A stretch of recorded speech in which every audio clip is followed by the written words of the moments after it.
Merci de votre présence pour la publication de la liste concernant les 2 matchs des éliminatoires de la Coupe du Monde 2026. Donc la liste sera constituée de 26 joueurs, vu qu'on a 2 matchs. Seny Dieng, Edouard Mendy, Mori Diaw, Krépin Diatta, Formose Mendy, Noah Fadiga, Kalidou Koulibaly, Abdoulaye Seck, Abdou Diallo, Abdoulaye Ndiaye Diakhaté, Moussa Niakhaté, Balo Touré, Ismaël Jacob, Nampalis Mendy, Idrissa Gana Gueye, Pathé Ciss, Cheikhou Kouyaté, Lamine Camara, Pape Matar Sarr, John Lopi, Iliman Ndiaye, Nicolas Jackson, Sadio Mané, Boulaye Dia, Ismaïla Sarr et Habib Diallo.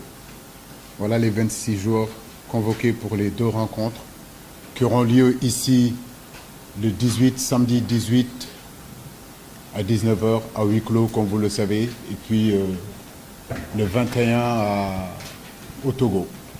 Merci beaucoup. Merci, coach. À présent, nous allons passer à la série des questions. Nous allons ouvrir une première liste des intervenants.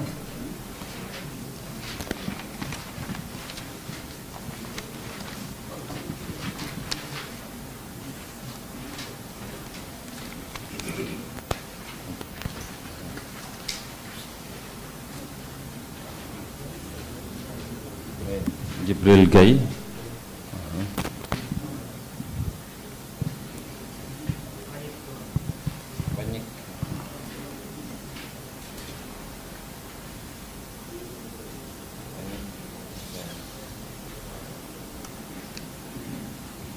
John, au suivant.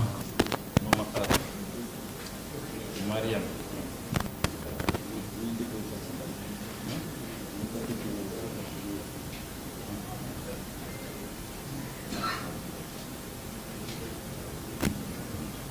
Ok.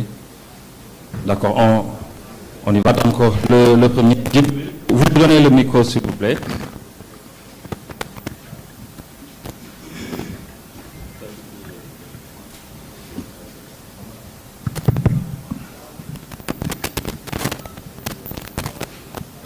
Bonjour coach. Bonjour. Merci Kara. Djibril Gaye de Source A. Hein? Oui, c'est Papa Djibril Gaye. C'est Papa Djibril Gaye. Donc ma question peut-être va...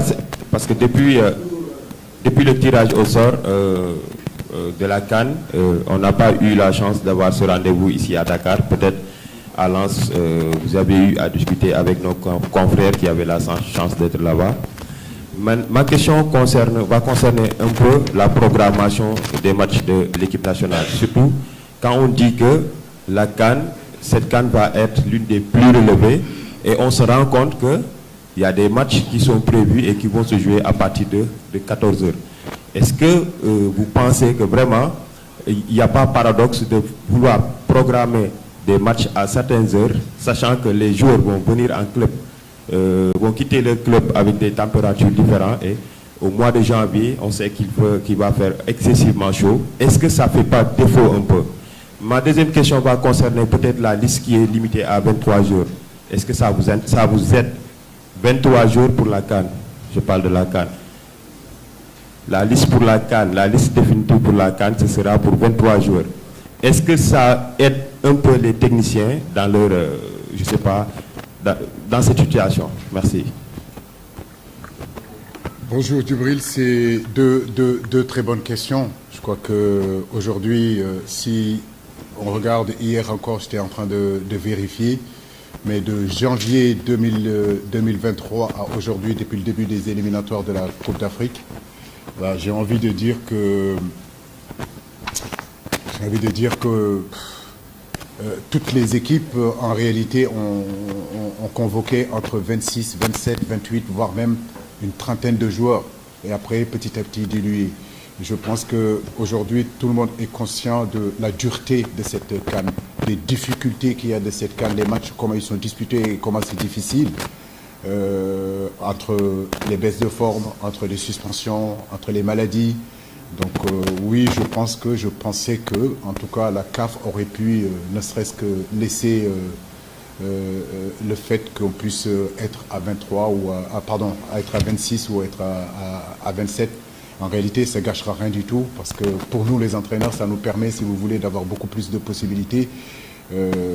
J'ai envie de dire que depuis 8 ans que je suis ici, ce sont des situations que j'aimerais que la CAF nous demande quand même un peu plus notre avis, nous les techniciens. C'est vrai que le football africain a beaucoup progressé, c'est beaucoup développé, mais au niveau des joueurs, au niveau des infrastructures, etc.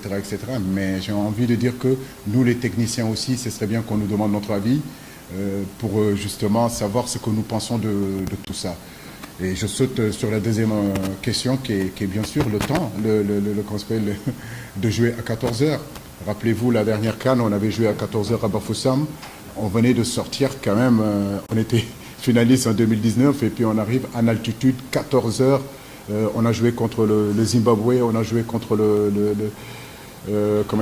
contre la Guinée à 14h. Il n'y a aucun médecin qui vous dira que jouer à 14h, c'est bon pour la santé des joueurs. Je pense qu'il est important aussi que la Confédération africaine pense à ces joueurs-là, qui comprennent que pour que la CAN soit belle, il faut mettre aussi dans les meilleures conditions de performance les joueurs. Aujourd'hui, on ne peut pas être performant en jouant à 14h.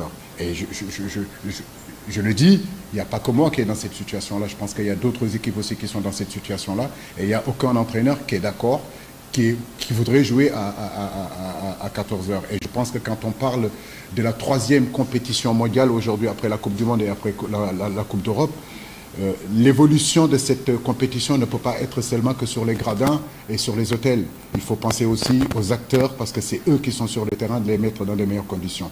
Et jouer à 14h, ce n'est pas une bonne chose. Et bien sûr, au niveau des sélections, de passer en réalité j'ai envie de dire de 23 à 27 jours, à 26 jours, ne peut faire seulement qu'améliorer la performance de ces CAN-là. Je pense que c'est 2 questions qui sont importantes et nous attendons une réponse en réalité de la part de notre confédération et de la part de nos dirigeants. Merci.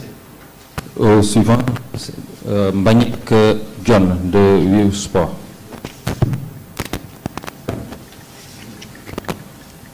D'autant plus, je peux terminer, d'autant plus que dans cette confédération, il y a des légendes. Il y a des joueurs qui ont déjà joué, qui ont une commission. Il y a une commission des légendes, des joueurs qui y sont. Je pense qu'aujourd'hui, tous ces anciens joueurs-là ont eu à jouer sur le continent africain et connaissent les difficultés de jouer à 14h. Est-ce qu'on leur demande leur avis? Est-ce que ces légendes-là qui sont là, dans leur commission, est-ce que quand les décisions se prennent, est-ce que vraiment on les associe? Parce que je ne pense pas qu'un Jérémy Nitap qui a déjà joué pour le Cameroun ou bien un Anthony Bafoué qui est dans cette commission-là vont donner, je veux dire, la balle pour faire jouer les équipes à 14h, etc. Je pense qu'il faut demander aux footballeurs quand même les réalités du terrain. Et ça, c'est important.